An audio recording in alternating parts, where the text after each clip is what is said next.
cable news show 11 years and counting. The O'Reilly Factor. Thanks for staying with us. I'm Bill O'Reilly, and he's at Legal Segment tonight. Should Attorney General Holder resign? Congress has forced him to try terrorists in front of military tribunals, but Holder doesn't like it. People in Congress have a different view. I think in many ways this case was, this decision was politicized. And I think that people in Congress have made a big mistake here. If he feels that this is such an important issue of justice and that he's so opposed to what the Congress has done, then what he should do is put his money where his mouth is, and Eric Holder should resign as Attorney General of the United States. Here now, attorneys and Fox News analysts Kimberly Guilfoyle and Lise Wheel. Miss Lise has a brand new thriller out called Heart of Ice, which we are giving away free.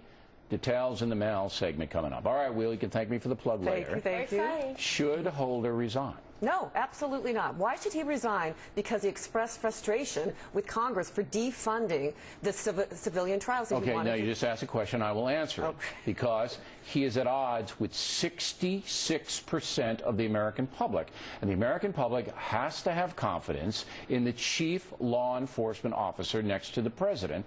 And they don't. They don't. They think Holder is a loon. Well, it doesn't matter as far as whether he should resign. It doesn't matter? It doesn't matter. Look, at the end of the day, he said, What I day? disagree. And at this day, I disagree with what Congress has done. Answer my question. Let me finish my point. No, I'm not going to. Answer my question. He has lost the confidence of two-thirds of the American people. The Attorney General position is not a popularity contest. It should not be driven by what people think of the Attorney General. What say you? Well, it should also be driven by professionalism and some actual practical experience. And this man is not listening to the American people. He thumbs his nose at Congress, which they're elected by the American people.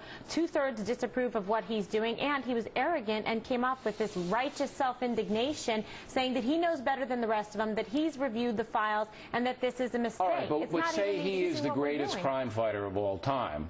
But where's the record to prove that? No, all right. But shouldn't an attorney general or any other cabinet position be allowed to have a strongly held belief? They can have a strongly held belief, but what was the purpose of speaking out in defiance and criticizing Because he looks like Congress? I'll tell you what the purpose was. Him. I'll get to you in a minute. I'll tell you what the purpose was. He's embarrassed. Yeah. I mean, for 2 years, Obama and Holder have been banging the drum that the justice system is better served in civilian court by putting these guys in. And then, all of a sudden, bingo, we're not going to do it. So they're embarrassed. Yeah, but he is the head of the Department of Justice. He's going to do it. He is the Attorney General. He just doesn't like doing it. Right. And why is he making statements like that? He's making it about him. He has shown that his ego and his arrogance is getting in the way of doing his job for the country. What is it about him that he's just saying, I disagree with what Congress said? And listen, let me finish, because I disagree with what Congress did here, because what they did is they defunded a prosecution. Well, he's worried that that sets a terrible precedent for prosecutions down the road. Whenever a group in Congress doesn't like who's being prosecuted, they'll just defund that prosecution. That's his worry, though. Right. Well, he shouldn't be worried about it. That's dopey. They pulled these trials. They wouldn't even vote on that kind of stuff. This is so huge. Yeah. All right, now, in Staten Island, New York, all right, there are two 13-year-olds charged with hate crimes for viciously beating up a mother.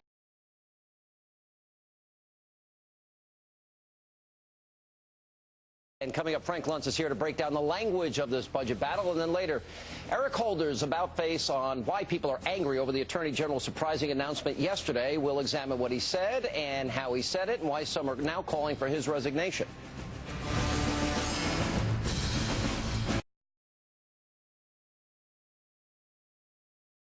I could go on for an hour.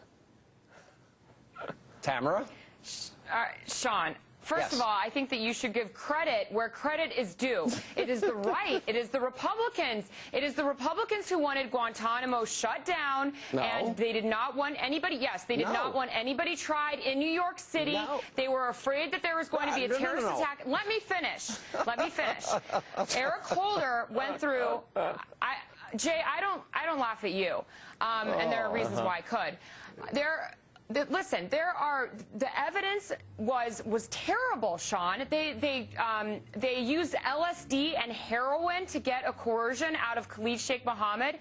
What Eric Holder did was he sifted through the evidence, and he determined whether or not somebody could be tried on American soil. And now we're going to a military tribunal. I love you, but listen. Personally, you're wonderful, but I got to tell you something. That is the most convoluted interpretation that I've ever heard. Now, here's the bottom line. What is convoluted? Well, because basically they couldn't do what they wanted to do, and they had to finally acknowledge, without acknowledging, that Bush and Cheney were right. Jay? Right. Because they used torture to get confessions. Tamara, Jay. Well, I'm Jay. Here, let me make a couple points, Sean. Number one, I'm glad they made the decision they made. I don't like the way they said it.